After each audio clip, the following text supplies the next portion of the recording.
नमस्कार दोस्तों, stock India classes में आपका हार्दिक स्वागत करता है। फर्स्ट टाइम चैनल को विजिट कर रहे हैं तो सब्सक्राइब जरूर कर लें। सब्सक्राइब कर यहाँ से बेल आइकन को हिट करें और ऑल को जरूर सेलेक्ट करके रखें ताकि नई वीडियो के नोटिफिकेशन आपको प्रॉपरली से मिलते रहें। और मित्रों, आ गए हम सबसे पहले नॉर्मल स्क्रीन पर। और मित्रों, इस वीडियो में अपन केवल और केवल दो स्टॉक्स की चर्चा करेंगे और केवल दो स्टॉक्स की चर्चा जो बहुत ही महत्वपूर्ण चर्चा आपको यहाँ देखने को मिलेगी।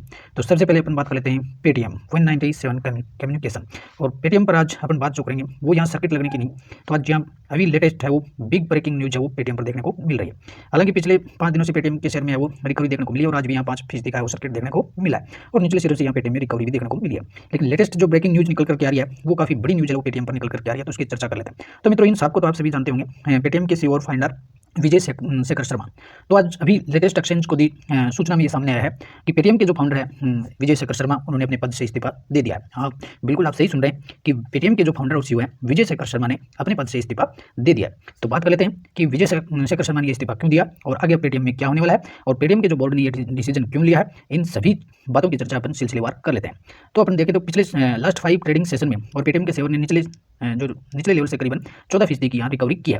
और रिकवरी कुछ पिछले सप्ताह कुछ पॉजिटिव न्यूज और कल भी एक पॉजिटिव न्यूज थी वो आरबीआई की तरफ से देखने को मिली थी, जिसके चलते यहाँ पेटीएम के स्टॉक्स में फिर से वो रिकवरी शुरू हुई थी। तो अपन आज की लेटेस्ट बात करें तो अभी लेटेस्ट जो एक्सचेंज को जो सूचना प्राप्त हुई है पेटीएम के प्रमोटर्स के, पेटीएम के मैनेजमेंट के द्वारा, तो पेटीएम के जो सीईओ है विजय शेखर शर्मा ने अपने पद से इस्तीफा दिया है। शर्मा ने पेटीएम बैंक के नॉन एजुकेटिव चेयरमैन और बोर्ड मेंबर का पद है वो छोड़ दिया है। पेटीएम की जो पेरेंट कंपनी है 197 कम्युनिकेशन ने आज स्टॉक एक्सचेंज को ये जानकारी दी और कंपनी ने ये कहा कि पेमेंट बैंक के बोर्ड के पुनर्गठन का ये हिस्सा है। तो बोर्ड का जो पुनर्गठन करना है उसके लिए विजय साहब का पद से इस्तीफा दिया गया। ये बोर्ड ऑफ डायरेक्टर्स का कहना है कि बोर्ड के पुनर्गठन की एक प्रक्रिया है और इसके तहत ये विजय शर्मा का ये इस्तीफा हुआ है। आपको याद दिलाते हुए चलें, पिछले दिनों भारतीय रिजर्व बैंक ने 31 जनवरी को एक आदेश जारी करते हुए पेटीएम पेमेंट बैंक पर कई तरह के प्रतिबंध लगा दिए थे। इसमें 29 फरवरी के बाद किसी भी ग्राहक के खाते, prepaid instrument, wallet, FASTag, national common mobility card में पैसा जमा, लेनदेन, टॉपअप रोकने के लिए कहा गया था। हालांकि बाद में इस तारीख को आरबीआई के द्वारा बढ़ा करके 15 मार्च कर दिया गया था। साथ ही आज जो एक्सचेंज को सूचना दी गई है उसमें यह भी कहा गया है कि पेटीएम पेमेंट बैंक में जल्द ही नए चेयरमैन की नियुक्ति भी होगी। और पेटीएम की जो पेरेंट कंपनी है 197 कम्युनिकेशन ने कहा विजय शेखर शर्मा ने पुनर्गठन के तहत पेटीएम पेमेंट बैंक के बोर्ड से इस्तीफा दिया है। कंपनी ने यह भी कहा कि जल्द ही नए चेयरमैन की नियुक्ति भी की जाएगी। 197 कम्युनिकेशन लिमिटेड ने कहा कि सेंट्रल बैंक ऑफ इंडिया के पूर्व अध्यक्ष Srinivasan Sridhar, retired IAS officer Devendra Nath Sarangi, bank of Baroda के पूर्व executive director Ashok Kumar Garg, retired IAS Rajni Sekhri Sibal PPBL board में शामिल हो गए हैं। वे इंडिपेंडेंट डायरेक्टर के रूप में शामिल हुए हैं। इसके अलावा अगर बात करें तो बोर्ड में इंडिपेंडेंट डायरेक्टर के रूप में पंजाब एंड सिंध बैंक के पूर्व executive director Arvind Kumar Jain, Paytm payment bank के एमडी और सीईओ सुरिंदर चावला भी शामिल होंगे। बयान में यह कहा गया कि ओसीएल अपने नॉमिनी को हटाकर केवल इंडिपेंडेंट एंड एग्जीक्यूटिव वाले बोर्ड को चुनने के पीपीबीएल के कदम का समर्थन करता है। तो ये लेटेस्ट ब्रेकिंग न्यूज है वो पेटीएम पेमेंट बैंक की तरफ से देखने को मिल रही है। तो 31 जनवरी को भारतीय रिजर्व बैंक ने पेटीएम पेमेंट बैंक पर प्रमुख व्यापारिक प्रतिबंध लगाए थे, जिनमें 29 फरवरी के बाद नई जमा, क्रेडिट लेनदेन स्वीकार करने पर रोक भी शामिल थी। बाद में केंद्रीय बैंक ने समय सीमा बढ़ाकर इसे 15 मार्च तक कर दी थी।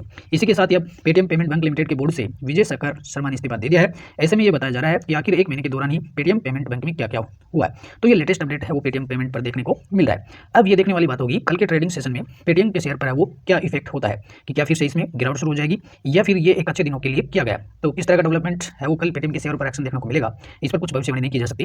तो ये कल देखने वाली बात होगी कि पेटीएम के शेयर में कल क्या देखने को मिलता है। तो अगर पेटीएम पर हाल ही में जो घटनाक्रम हुआ है उसको अगर अपन रिपीट करें तो तारीख वाइज आपके सामने उसको रखते हैं। 31 जनवरी के दिन आरबीआई ने पेटीएम पेमेंट बैंक लिमिटेड को 29 फरवरी 2004 के बाद जमाएं स्वीकार करना बंद करने, ग्राहक के खाते में प्रीपेड उपकरण, वॉलेट, फास्टैग, एनसीएमसी कार्ड आदि में क्रेडिट लेनदेन या टॉपअप रोकने के लिए कहा था। तो ये 31 जनवरी को आरबीआई की तरफ से प्रतिबंध लगाया गया था।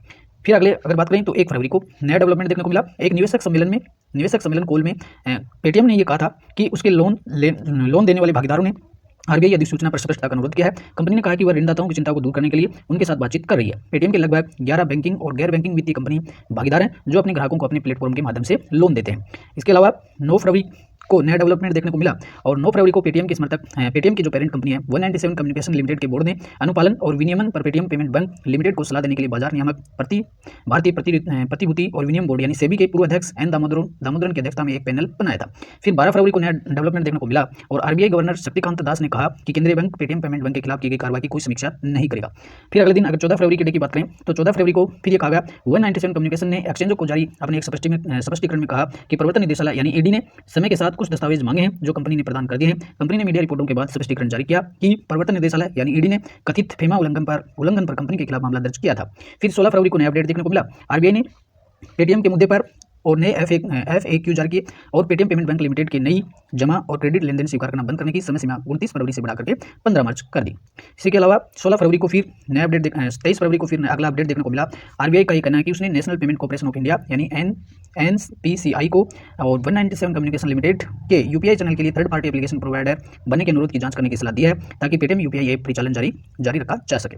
फिर 26 फरवरी के डे में नया अपडेट देखने को मिला कि यानी आज के दिन विजय शेखर शर्मा ने बोर्ड के पुनर्गठन को सक्षम करने के लिए और पेटीएम पेमेंट बैंक के बोर्ड से इस्तीफा दे दिया और 197 कम्युनिकेशन ने ये कहा कि PPBL में हमने हमें सूचित किया है कि वे नए चेयरमैन की नियुक्ति की प्रक्रिया जल्द ही शुरू करेंगे। तो आज तक 31 जनवरी से लेकर के अब तक पेटीएम पेमेंट बैंक पर जो भी न्यूज कवरेज हुई और जो भी डिसीजन हुए और मार्केट में जो भी सूचनाएं देखने को मिली वो सभी सूचनाएं आपके सामने रखी हैं। तो अब हाल ही का आज का जो लेटेस्ट अपडेट देखने को मिला है तो इससे पेटीएम के शेयर में कल के लिए क्या एक्शन रहेगा ये काफ़ी दिलचस्प बात होगी कि इसमें फिर से गिरावट शुरू होगी या एक रिकवरी देखने को मिलेगी। और थोड़ा बात करेंगे यस बैंक की और यस बैंक का स्टॉक्स भी आज करीबन 3.5% से ज़्यादा क्रेज देखने को मिला और पिछले शुक्रवार के सेशन से ही यस बैंक पर फिर से गिरावट का दौर शुरू हुआ जब इस पर पेटीएम बैंक पर जो ब्रोकरेज थे उन्होंने इनके टारगेट प्राइस तभी से करीबन 2 से 3 ट्रेडिंग सेशन से यस बैंक के शेयर में लगातार गिरावट देखने को मिल रही है। लास्ट 5 डे की बात करें तो पिछले 5 दिनों में यस बैंक का शेयर है करीबन 6.5% है वो क्रेश हो गया है। और इसी की अगर बात करें तो जितने ब्रोकरेज जो हाउस थे और उन्होंने जब से और जो इंडियन जो बैंक है उस पर जो अपनी रिपोर्ट निकाली है खास करके बात करें गोल्डमैन सैक्स की तो गोल्डमैन सैक्स ने जो भारत के जो 3 से 4 बैंक थे उन पर अपनी रिपोर्ट निकाली उसके बाद से शेयरों में यस बैंक के शेयरों में गिरावट है वो देखने को मिली है। और गोल्डमैन जो सच थे गोल्डमैन ने अपनी रिपोर्ट में यस बैंक को डाउनग्रेड रेटिंग दी थी जिसके बाद से ये गिरावट शुरू हुई है। तो अपन सबसे पहले ये बात कर लेते हैं कि ब्रोकरेज की यस बैंक पर क्या राय दी गई थी। गोल्डमैन सैक्स ने बैंक का जो टारगेट प्राइस था वो करके 16 रुपये तय किया था। इस हिसाब से अगर देखें तो ये मौजूदा लेवल से करीबन 39% की बड़ी गिरावट है यानी करीबन इसमें 6% की गिरावट हो चुकी है। और अभी देखें तो करीबन गोल्डमैन की रिपोर्ट के अनुसार 33% की गिरावट अभी यस बैंक में और होनी है। तो गोल्डमैन सैक्स की इस रिपोर्ट में अन्य बैंकों पर भी राय दी गई थी और तो इसमें गोल्डमैन सैक्स ने कहा था कि उसने HDFC bank, axis bank limited, IndusInd bank, बंधन बैंक और कोटक महिंद्रा बैंक पर बाई कॉल प्रकार रखा है। लेकिन ब्रोकरेज ने HDFC बैंक के शेयरों में भी 33% की उम्मीद जताई थी। लेकिन यस बैंक पर उसने अपना जो टारगेट था डाउनग्रेड किया और 16 रुपये का नया टारगेट प्राइस तय किया था। और इसी के साथ पिछले 5 ट्रेडिंग सेशन से जो यस बैंक के शेयर में गिरावट हुई है इससे बैंक का जो मार्केट कैप है वो घट करके 75,453 करोड़ हो गया है। और अगर स्टॉक्स का पिछला लो देखें तो 52 वीक का जो लो है वो 14 रुपये का है। इसका मतलब ये है कि अगर ये टारगेट जो गोल्डमैन सैक्स ने दिए हैं ये टारगेट पूरे उतर जाते हैं तो करीबन बैंक का अपने 52 वीक लो के आसपास पहुंच जाएगा। और पिछले 1 साल की हाई की बात करें तो यस बैंक का पिछले 1 साल का जो हाई है वो 32.85 का है और करीबन इस एक साल की पीरियड में यस बैंक ने 53 से 54% का रिटर्न भी दिया है। तो अब गोल्डमैन सैक्स ने जो डाउनग्रेड रेटिंग है वो यस बैंक पर दी है इसके चलते इसमें बैंक के शेयर में लगातार है वो गिरावट यहाँ देखने को मिल रही है। अब ये भी दिलचस्प बात है कि अभी तक यस बैंक ने अपने पिछला जो इसका रिकवर है पिछला जो हाई था 270 का तो उसे अभी तक उसके आसपास भी बैंक का वो जा नहीं सका है और अभी केवल 2 डिजिट का स्टॉक शेयर बन करके रह गया। अभी बात करें आज की लेटेस्ट अपडेट ये देखने को मिल रही है और यस बैंक के मैनेजमेंट ने आज एक्सचेंज पर दी सूचना के अनुसार उन्होंने नए डेवलपमेंट यहाँ देखने को मिले हैं और मैनेजमेंट ने ये कहा है कि वो यस बैंक में कुछ अहम कदम है वो उठाने वाले हैं और रिटर्न ऑन एसेट में सुधार के लिए मिड साइज कंपनियों को लोन है वो बैंक है वो देना शुरू करेगा। आज बैंक के सीईओ ने ये कहा कि यस बैंक का टारगेट है वो मार्च तिमाही में कुल लोन में साल दर साल 13% की वृद्धि करना है जिसमें मुख्य रूप से खुदरा लोन से है वो काफ़ी हेल्प मिलेगी जबकि 15% की इसमें जमा वृद्धि उचित लगती है। यानी इसके तहत बैंक पे आज जो मैनेजमेंट थे बैंक के सीईओ थे उन्होंने काफ़ी नए डेवलपमेंट है वो शेयर होल्डर्स के सामने रखे हैं। इसी के साथ जो बैंक के जो सीईओ थे उन्होंने आज ये कहा कि बैंक है वो अपने कारोबार को बढ़ाने के लिए कई नए प्रयास कर रहा है और इसी बीच यस बैंक ने एक नया टैब भी खोला है जिससे छोटी और मध्यम आकार की कंपनियों को लोन देने में बढ़ावा मिलेगा क्योंकि यह संपत्ति पर रिटर्न ऑन एसेट को बढ़ाने की कोशिश के लिए छोटे और मध्यम आकार की जो कंपनियां हैं यानी SME जो सेगमेंट है उसमें बैंक है वो अपने कदम बढ़ाएगा। यस बैंक के जो सीईओ हैं प्रशांत कुमार ने कहा बैंक के लिए एकमात्र एजेंडा कुछ भी आक्रामक तरीके से बिना प्रॉफिटेबिलिटी पर ध्यान केंद्रित करना है और हमारे लिए पहला कदम होगा अगले 2 वर्षों में 1% का RO और 3 से 5 वर्षों में 1.5% का RO हासिल करना है। तो आज यस बैंक के सीईओ ने ये बड़े टारगेट्स है वो शेयर होल्डर्स के सामने रखे हैं। इसके साथ ही बैंक के सीईओ ने यह भी कहा कि बैंक की जो दिसंबर तिमाही है इसमें बैंक की कुल जो लोन बुक है उसमें छोटे और मध्यम जो उद्यम है यानी एसएमई है जो है उनको लोन का जो आकार है वो कॉर्पोरेट लोन का जो हिस्सा है लगभग वो 30% था, जिसके आगे चलकर इसे 35% तक बढ़ाया जा सकता है। यानी एसएमई जो सेगमेंट है लघु मध्यम और लघु उद्योग जो है उनको जो लोन देते हैं उसकी हिस्सेदारी है वो आगे बैंक का वो बढ़ाने वाला है और इसे बढ़ा करके 35% तक किया जा सकता है, जिससे बैंक को काफ़ी इससे फायदा होगा।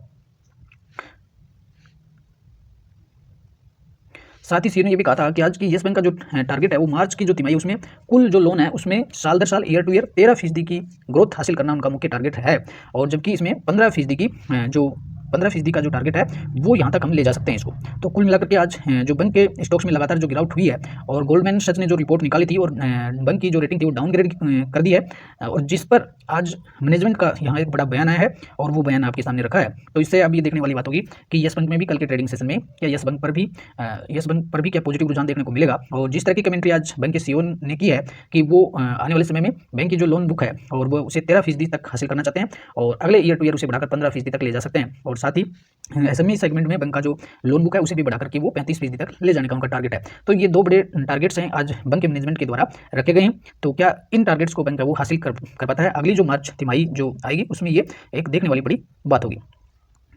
तो मित्रों ये थे आज येस बैंक और पेटीएम पर दो बड़े ब्रेकिंग न्यूज जो आपके सामने रखे हैं। आशा करते हैं दोनों न्यूज आपको काफ़ी हेल्पफुल लगी होंगी, और जो अभी तक पहली बार चैनल को विजिट कर रहे हैं वो सब्सक्राइब जरूर कर लें। आप चाहें तो वीडियो को शेयर और लाइक भी कर सकते हैं। अगली वीडियो में लेटेस्ट न्यूज के साथ फिर मिलते हैं, तब तक के लिए गुड बाय।